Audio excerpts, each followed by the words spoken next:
MPLRC में total chapters जो हैं वो 19 है, जिसमें से एक चैप्टर डिलीट है 8 नंबर का। सेक्शन 264 है, शेड्यूल 3 है। ये कब से लागू हुई है? तो 2 अक्टूबर 1959 से ये लागू हो गई है। इसके आज हम पहले के 5 चैप्टर्स देखेंगे। तो पहला चैप्टर है प्रिलिमिनरी 1 से लेकर के 2 तक। सेकंड है बोर्ड ऑफ रेवेन्यू जो कि 3 से लेकर के 10 तक है। थर्ड है रेवेन्यू ऑफिसर क्लासेस और उनकी पावर 11 से लेकर के 26 तक। फोर्थ है प्रोसीजर ऑफ रेवेन्यू ऑफिसर और कोड 27 से 43 तक। फिफ्थ है अपील रिवीजन रिव्यू 44 से 56 तक। तो सेक्शन 1 ये कहाँ का अप्लाई होता है? तो होल ऑफ एमपी पर अप्लाई होता है। ठीक है, किन चीज़ों पर अप्लाई होता है और किन चीज़ों पे नहीं होता है? तो अप्लाई होता है relating to liability of land. Land से रिलेटेड जितनी भी लाइबिलिटी है for payment of land revenue. क्यों? क्योंकि आपने उसका यूज़ किया था, रियलाइजेशन ऑफ लैंड रेवेन्यू करवा रही है, उससे एंसिलरी कोई काम हो तो। कहाँ अप्लाई नहीं होता है? तो रिजर्व फॉरेस्ट पर, सेक्शन 264 पर और स्पेसिफिक प्रोविजंस अगर कहीं दिए हुए हैं तो उन पर MPLRC अप्लाई नहीं होगा। ठीक है, अब हम देख लेते हैं सेक्शन नंबर 2। सेक्शन नंबर 2 जो है वो डेफिनेशन का है। उसके अंदर कौन कौन सी डेफिनेशंस आती हैं? वो ए में आती है आबादी, बी में आता है एग्रीकल्चर, सी में आता है एग्रीकल्चर ईयर, डी में आता है बोर्ड, ई में आता है बोनाफाइड एग्रीकल्चरलिस्ट, एफ में आता है कोऑपरेटिव सोसाइटी, F1 में आता है डेवलपमेंट प्लान, G और H इसका एक ग्रुप चलता है government forest, government lessee. I में आता है होल्डिंग, J में आता है इम्प्रूवमेंट, K, L, M और M1 इनका ग्रुप है land, landless person, land records और लैंड रेवेन्यू। फिर एन में आता है लीगल प्रैक्टिशनर, ओ ए में आता है मैंगो ग्रूव, ओ में आता है मैंगो ग्रूव, OA में आता है मार्केट वैल्यू, फिर P में आता है ऑर्चर्ड, Q में आता है प्लॉट नंबर, R में आता है रिकॉग्नाइज्ड एजेंट, S में आता है रीजन, T में आता है रेंट। अब U और V का ग्रुप है रेवेन्यू ऑफिसर और रेवेन्यू ईयर। फिर V1 V2 सेक्टर और सर्विस लैंड। फिर W और X का ग्रुप है, ये है sub division of survey number और ये है सर्वे नंबर। Y में कुछ नहीं है। फिर Z, Z1, Z2, Z3, Z4, Z5 tenure holder, Z1 में टिम्बर ट्री, Z2 में टू कल्टिवेट पर्सनली, Z3 में अनऑक्यूपाइड लैंड, Z4 में अर्बन एरिया और नॉन अर्बन एरिया और Z5 में आता है विलेज। इसी के साथ में हम देख लेते हैं कि छत्तीसगढ़ में इनमें से क्या अलग है।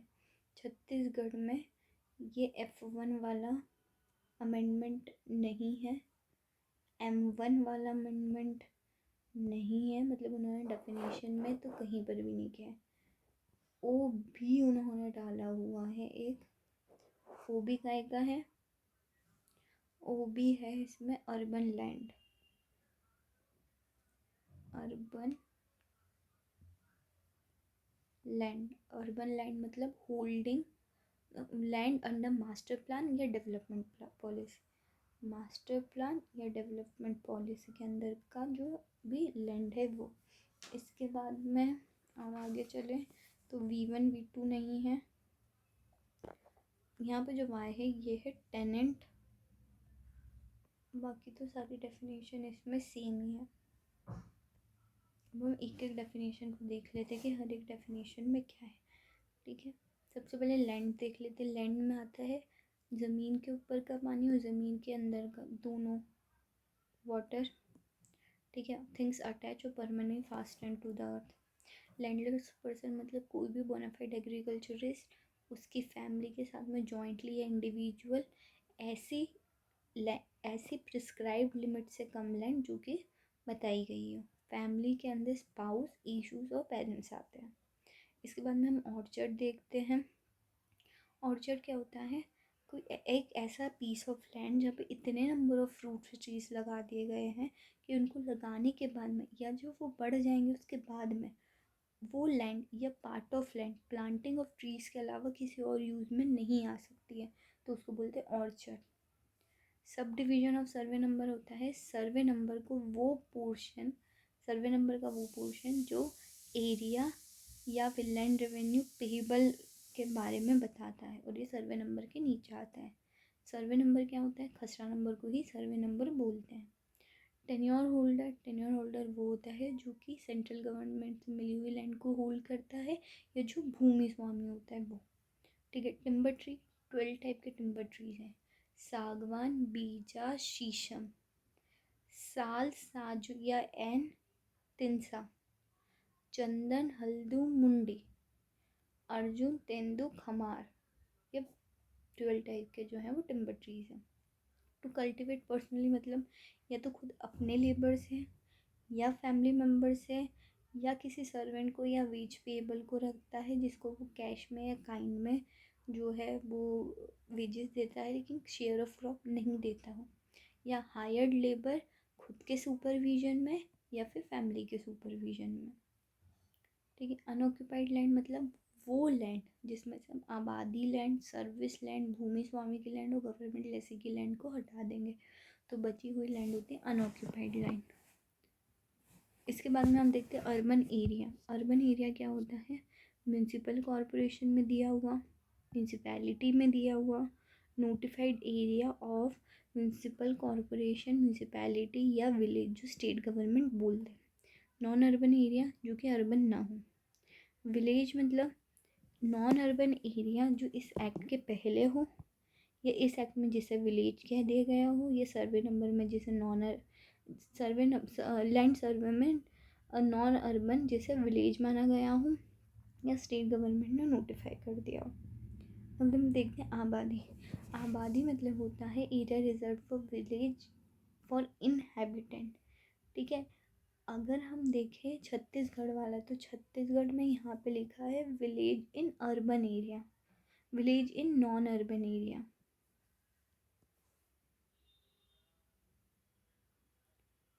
एमपी में इस नॉन अर्बन को अमेंडमेंट करके हटा दिया गया था।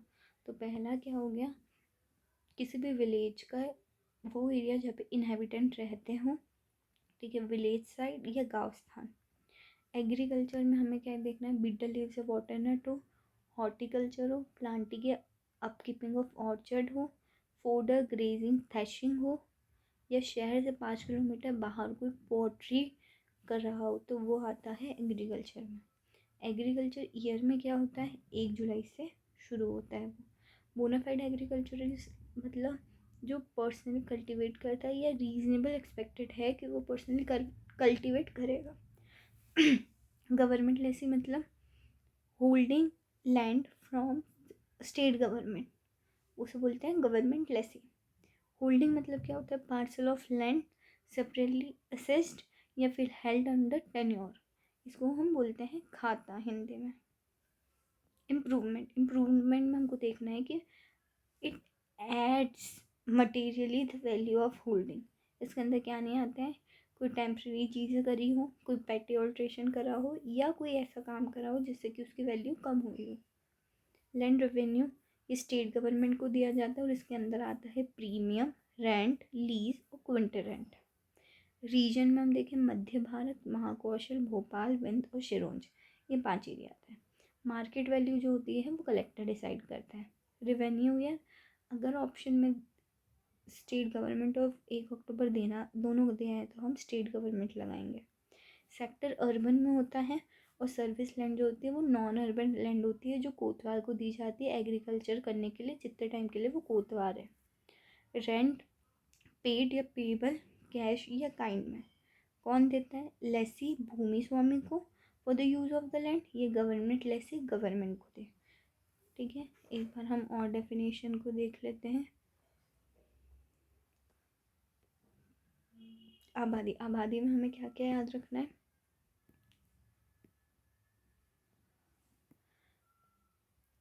पहला, विलेज, यहाँ पे इनहेबिटेंट रहते हों, विलेज साइट या गौ स्थान। ठीक है, छत्तीसगढ़ में यहाँ पे village in non urban area लिखा हुआ है। एग्रीकल्चर में क्या याद रखनी है? 5 चीज़ें। पहला है बीटल लीफ और बॉटरनट, दूसरा है हॉर्टिकल्चर, तीसरा है प्लांटिंग या ऑर्चर्ड, चौथा है वो घास काटना, थ्रेशिंग, फोडर, ये, और पांचवा है कि शहर के बाद बाहर 5 किलोमीटर के बाहर जो पॉटरी का काम करते हैं वो। एग्रीकल्चर ईयर 1 जुलाई से शुरू होता है। बोर्ड ऑफ रेवेन्यू को बोला गया है। बोनाफाइड एग्रीकल्चरलिस्ट जो कि लैंड पे एग्रीकल्चर कर रहा है या एक्सपेक्टेड है कि वो करेगा।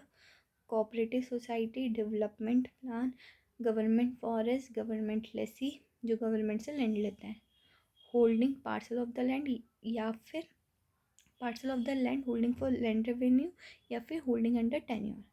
इम्प्रूवमेंट में हमने देखा कि ऐड करता है वैल्यूज़ की 3 चीज़ें नहीं आती, टेम्पररी, पेटी ऑल्ट्रेशन, और अगर उसकी वैल्यू कम हो रही है तो वो लैंड। लैंड में ज़मीन, ज़मीन के नीचे मतलब पानी के नीचे वाली ज़मीन, इसमें थिंग्स अटैच और faster to the earth. Landless person, कोई पर्सन जो प्रिस्क्राइब लिमिट से कम लैंड होल्ड करता हो इंडिविजुअली या अपनी फैमिली के साथ में। फैमिली में आता है उसकी स्पाउस, इशू और पेरेंट्स। लैंड रिकॉर्ड जो इसमें बन रहे हैं, लैंड रेवेन्यू, लैंड रेवेन्यू किसको पे करते हैं? स्टेट गवर्नमेंट को। इसमें क्या क्या आता है? इसमें आता है प्रीमियम, रेंट, लीज और क्विंट रेंट। मैंगो ग्रूव जहाँ पे मैंगोज लगे हैं, मार्केट वैल्यू कलेक्टर डिसाइड करता है। ओ भी जो है वो कहाँ पर है? ओ भी जो है वो छत्तीसगढ़ में है। इसका मतलब होता है लैंड अंडर मास्टर प्लान या डेवलपमेंट पॉलिसी। पी में है ऑर्चर्ड, क्यू में है प्लॉट नंबर, आर में रिकॉग्नाइज एजेंट, एस में है रीजन, 5 रीजन है, टी में है रेंट। रेंट जो है वो कैश भी हो सकता है, काइंड भी हो सकता है। कौन देता है? लेसी भूमि स्वामी को, ये गवर्नमेंट लेसी गवर्नमेंट को। फिर रेवेन्यू ऑफिसर जो सेक्शन नंबर 11 में दिए हैं। रेवेन्यू ईयर, अगर ऑप्शन में स्टेट गवर्नमेंट है तो वो, नहीं तो 1 अक्टूबर। सेक्टर शहर में होते हैं। सर्विस लैंड गाँव में रहती है, कोतवाल को दी जाती है, जितने समय वो कोतवाल की पोस्ट पे रहता है उतने समय वो एग्रीकल्चर कर सके इसीलिए। Sub division of survey number, survey number के अंदर एरिया और लैंड रेवेन्यू का जो रिकॉर्ड रहता है वो। सर्वे नंबर को खसरा नंबर भी बोलते हैं। फिर वाई में है टेनेंट। टेनेंट मतलब होता है होल्डिंग लैंड फ्रॉम भूमि स्वामी एज ऑक्यूपेंसी टेनेंट। फिर टेन्योर होल्डर, टेन्योर होल्डर क्या होता है? One holding land from state government या डीम्ड भूमि स्वामी। इसके बाद में टिम्बर ट्री, हमने 12 तरीके की टिम्बर ट्री देखी है। सागवान, बीजा, शीशम, साल, साजिया एन, तिनसा, चंदन, हल्दू और मुंडी, अर्जुन, तेंदू और खमहार। फिर Z2 में टू कल्टिवेट पर्सनली, खुद कल्टिवेट करता है, फैमिली मेम्बर के से करता है सर्वेंट, या फिर वेजेस पे करता है किसी को, वेजेस कैश काइंड में हो सकती है, क्रॉप मनी हो सकती है, या फिर किसी को हायर करता है जो उसके सुपरविजन में या उसके फैमिली के सुपरविजन में काम करती है। अनऑक्यूपाइड लैंड, अनऑक्यूपाइड लैंड क्या होती है? वो लैंड जिसमें आबादी लैंड, सर्विस लैंड, भूमि स्वामी की लैंड और गवर्नमेंट लेस ही नहीं आते, इसके अलावा जो भी लैंड है वो अनऑक्यूपाइड हो जाती है। Urban area, non urban area और फिर विलेज। ये हो गया सेक्शन नंबर 2 पूरा। अब सेक्शन नंबर 3 क्या बोलता है? Board of revenue. Section number 3 बोलता है बोर्ड ऑफ रेवेन्यू। तो एक बोर्ड ऑफ रेवेन्यू रहेगी 1+2, 1 होगा प्रेसिडेंट, 2 होंगे अदर मेंबर्स। ठीक है, इसकी प्रिंसिपल सीट कहाँ होगी? जहाँ स्टेट गवर्नमेंट बताई गई है, हमारे यहाँ पे ग्वालियर में बताया है। ठीक है, कंडीशन ऑफ सर्विस में 2, पहला वो अपॉइंट हो सकता हो हाई कोर्ट के जज की तरह, दूसरा कम से कम 5 साल वो रेवेन्यू ऑफिसर रहा हो, not below the rank of collector. ठीक है, salary and allowances consolidated fund of state से दिए जाएंगे। जुरिस्डिक्शन ऑफ बोर्ड जो इस कोड में बताए हों, किसी इनेक्टमेंट में बताए हों, ये स्टेट गवर्नमेंट या सेंट्रल गवर्नमेंट ने बताया हो। 8th, power of superintendence of board. ठीक है, जितनी भी अथॉरिटीज़ है उनके ऊपर बोर्ड कंट्रोल रखेगी। 9th, exercise of jurisdiction by single member bench. Board एक बेंच बनाएगी, ये बेंच जो है power and function of board को बताएगी। ठीक है, इसका डिसीजन जो है वो बोर्ड का डिसीजन, इस बेंच का डिसीजन ऑफ बोर्ड माना जाएगा। 10, पहले से पेंडिंग कोई अपील, रिवीजन या प्रोसीडिंग होगी तो वो किसके पास चली जाएगी? बोर्ड के पास में चली जाएगी। अब हम देखते हैं चैप्टर नंबर 3। चैप्टर नंबर 3 है रेवेन्यू ऑफिसर क्लास और पावर। ठीक है, तो इसमें 11 में दिया है रेवेन्यू ऑफिसर। तो सबसे ऊपर होता है प्रिंसिपल रेवेन्यू ऑफिसर। इसके बाद में हमने 2 कैटेगरी में इसको डिवाइड करा है, सर्वे के अलावा वाले टाइम पर और सर्वे के टाइम पर। ठीक है, तो कैसे इसको बाइफरगेट किया है? सबसे ऊपर होता है डिवीज़न, फिर डिस्ट्रिक्ट, फिर सब डिवीज़न, फिर तहसील।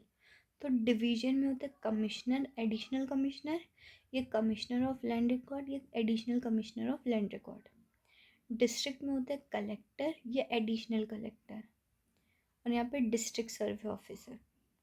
सब डिवीज़न में होता है assistant collector, joint collector, deputy collector, और यहाँ पे होता है sub divisional officer, deputy survey officer. इसके बाद में तहसील। तहसील में tehsildar, additional tehsildar, superintendent of land record और additional superintendent of land record, और इनके नीचे आता है नायब तहसीलदार।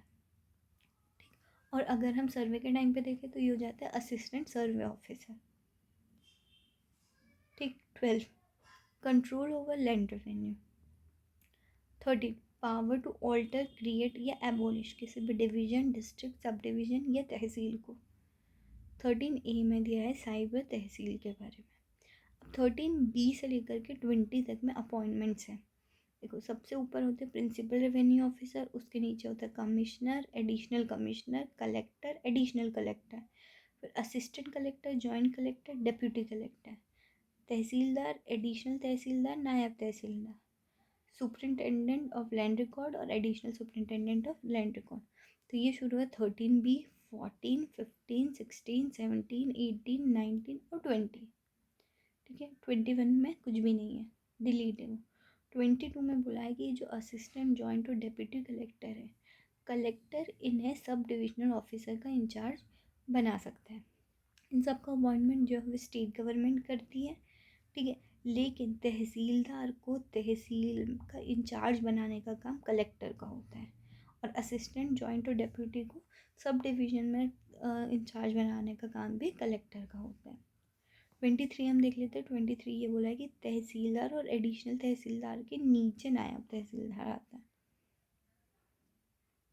अब सर्वे वाले टाइम पे क्या होता है? Commissioner of land record, additional commissioner of land record, district survey officer, deputy survey officer और असिस्टेंट सर्वे ऑफिसर। 62, 63 और 65। 24 में बोला है डेलीगेशन ऑफ पावर। ये अपने पावर किसको दे सकते हैं? किसी पब्लिक सर्वेंट या लोकल अथॉरिटी को। 25, powers exercisable on transfer. 26 collector in case of temporary vacancy, collector यदि किसी कारण से नहीं है उसकी जगह पर, तो स्टेट गवर्नमेंट बताएगी कि कौन सा रेवेन्यू ऑफिसर उसकी जगह पर आ सकता है। ठीक है, अब हम देख लेते हैं छत्तीसगढ़ में क्या होता है। छत्तीसगढ़ में सबसे ऊपर होता है कमिश्नर या एडिशनल कमिश्नर, और यहाँ पे भी वही है, सर्वे के टाइम और बिना सर्वे के टाइम। ठीक है, तो सबसे ऊपर होता है, सबसे ऊपर बोर्ड, उसके नीचे आती है कमिश्नर और एडिशनल कमिश्नर, या इधर सेटलमेंट कमिश्नर या एडिशनल सेटलमेंट कमिश्नर। ठीक है, सबसे ऊपर कमिश्नर, एडिशनल कमिश्नर, सेटलमेंट या additional commissioner, additional settlement commissioner. ठीक है, अब कमिश्नर या एडिशनल कमिश्नर के नीचे collector, additional collector, assistant collector, joint deputy collector, tehsildar, additional tehsildar, नायाबदार और सुपरिंटेंडेंट ऑफ लैंड रिकॉर्ड या additional superintendent of land record. ये तो ऐसे ही होगा। यहाँ पर जो है वो डिस्ट्रिक्ट सर्वे ऑफिसर वहाँ पे था, यहाँ पे सेटलमेंट ऑफिसर। ठीक है, उसके नीचे सब डिविजनल, उसके नीचे डेप्यूटी और उसके नीचे है असिस्टेंट सेटलमेंट ऑफिसर। ठीक है, तो अब देख लेते हैं हम, ये है 14, ये है 15, 16, 17, 18 में ये तीनों, 19, 20 और 21 में अदर ऑफिसर्स के बारे में बोला गया। और सर्वे के टाइम वालों के लिए कहाँ दिया गया है, तो वो दिया है 23, नहीं, अच्छा 21 में अदर सर्विस ऑफिसर है, 22 नहीं है, और 23 में है सब डिविजनल ऑफिसर। अब सर्वे के टाइम वालों के लिए सेटलमेंट या एडिशनल सेटलमेंट कमिश्नर 62, 63, और ये बाकी सारे 64 में। Chapter number procedure of revenue officer and revenue code 27 से लेकर के 43 तक। प्लेस ऑफ होल्डिंग इंक्वायरी, कहाँ ये इंक्वायरी होल्ड करेंगे, तो अगर सब डिविजनल ऑफिसर है तो डिस्ट्रिक्ट में कहीं भी, और अदर है तो लोकल लिमिट ऑफ जुरिस्डिक्शन में। 28 power to enter and survey land. ठीक है, ऑक्यूपायर की परमिशन से कम 24 घंटे पहले उसको नोटिस देना पड़ेगा, due regard to social and religious sentiments. 29 transfer of cases. ठीक है, for the ends of justice यदि ट्रांसफ़र ऑफ केसेस लगता है कि करना चाहिए, तो बोर्ड किसको करेगा, अदर रेवेन्यू ऑफिसर को, जो कि इक्वल रैंक का हो। कमिश्नर अदर रेवेन्यू ऑफिसर को कर सकता है विद इन द डिस्ट्रिक्ट या डिस्ट्रिक्ट के बाहर, लेकिन सेम डिवीजन में। ठीक है, ये भी इक्वल रैंक का होना चाहिए। और छत्तीसगढ़ में क्या दिया है, इक्वल और सुपीरियर रैंक दोनों। अब पावर टू ट्रांसफ़र, कलेक्टर और एसडीओ को जो है वो केस ट्रांसफ़र करने की पावर है। कमिश्नर, कलेक्टर, एसडीओ, तहसीलदार, इनको इंक्वायरी और रिपोर्ट ट्रांसफ़र करने की परमिशन है। 31 जब बोर्ड या रेवेन्यू ऑफिसर, ठीक है, जब ये सॉल्व करती है किसी क्वेश्चन को जो कि स्टेट गवर्नमेंट और पार्टी के बीच में है या पार्टी और पार्टी के बीच में, तो क्या होगा, ये रेवेन्यू कोर्ट कहलाएगी। 31 में बोर्ड को या रेवेन्यू ऑफिसर को कोर्ट की पावर मिली हुई है। 32 में इनहेरेंट पावर है। इनहेरेंट पावर क्यों दी गई है, for the ends of justice और to prevent abuse of process of court. 33 में बोला है कि रेवेन्यू कोर्ट के क्या क्या पावर होते हैं, तो attendance of person, attendance of any document, receive evidence और इशू ऑफ कमीशन। ठीक है, 34 में ऐसा बोला है कि किसी व्यक्ति को यदि समन भेजा गया है और उसके बावजूद वो नहीं आ रहा है तो क्या होगा, पहला बेलेबल वारंट इशू कर सकते हैं, वो ना हो बॉन्ड भरवा सकते हैं, 1000 तक का फाइन लगा सकते हैं, लेकिन अटैचमेंट नहीं कर सकते उसके किसी भी प्रॉपर्टी का। 35 hearing in absence of party, मतलब यहाँ पे एक्स पार्टी सुनने की बात हो रही। जब कोई व्यक्ति को बार बार बुलाया जा रहा है वो नहीं आ रहा है, तो केस एक्स पार्टी सुन लिया जाएगा या डिसमिस कर दिया जाएगा। इस चीज़ की यदि अपील करनी है तो 30 दिन के अंदर उस ऑर्डर के, या जब से वो नॉलेज में आया तब से 30 दिन के अंदर सफिशिएंट कॉज दे करके और अपोजिट पार्टी को नोटिस दे करके इसको सेट असाइड किया जा सकता है। ठीक है, अगर ये सेट असाइड की एप्लीकेशन जो है वो रिजेक्ट हो गई है तो इसकी अपील जो है वो हो सकती है। 4 केसेस डिसाइडेड ऑन मेरिट इसकी अपील नहीं होती है। छत्तीसगढ़ में अगर हम देखें इसमें ऐसा लिखा है, फर्स्ट वाला पॉइंट एमपी से डिलीट है लेकिन छत्तीसगढ़ में दिया हुआ है, वो है समन की सर्विस इस कारण से नहीं हो पाई क्योंकि जिस पार्टी को समन, अपोजिट पार्टी जिसको कि समन भेजना था उसने जो है फीस जो है रिक्विजिट फीस नहीं दी है, तो केस जो है वो डिसमिस हो जाएगा। 36 हम देखते हैं, ये दिया 36 में एडजर्नमेंट ऑफ हियरिंग। एमपी में मैक्सिमम 3 और छत्तीसगढ़ में मैक्सिमम 4 है। 37 power to award cost. Revenue officer legal practitioner की fees, power to award cost कौन दिलवा सकता है? रेवेन्यू ऑफिसर, लेकिन लीगल प्रैक्टिशनर की फीस जो है इसके अंदर नहीं आती है। Next 38 delivery of possession of immovable property. ठीक है। 39 में है आर के सामने कौन अपीयर हो सकता है, ये एप्लीकेशन दे सकता है, तो वो पार्टी खुद, उसका रिकॉग्नाइज एजेंट या फिर लीगल प्रैक्टिशनर। 40 और 41 यहाँ पे नहीं है। 41 छत्तीसगढ़ में क्या दिया, power of board to make rules. 42 revenue officer का ऑर्डर जो है ना तो उसकी अपील होती है ना ही उसका रिवीजन होता है यदि उसमें कोई एरर, ओमिशन या इरेगुलरिटी होती है। लेकिन अगर फेलियर ऑफ जस्टिस हो रहा है तो अपील या रिवीजन हो सकता है रेवेन्यू ऑफिसर के ऑर्डर का। 43 अगर MPLRC कहीं साइलेंट है या छत्तीसगढ़ LRC कहीं साइलेंट है तो वहाँ पर CPC के प्रोविजंस को देखा जाएगा।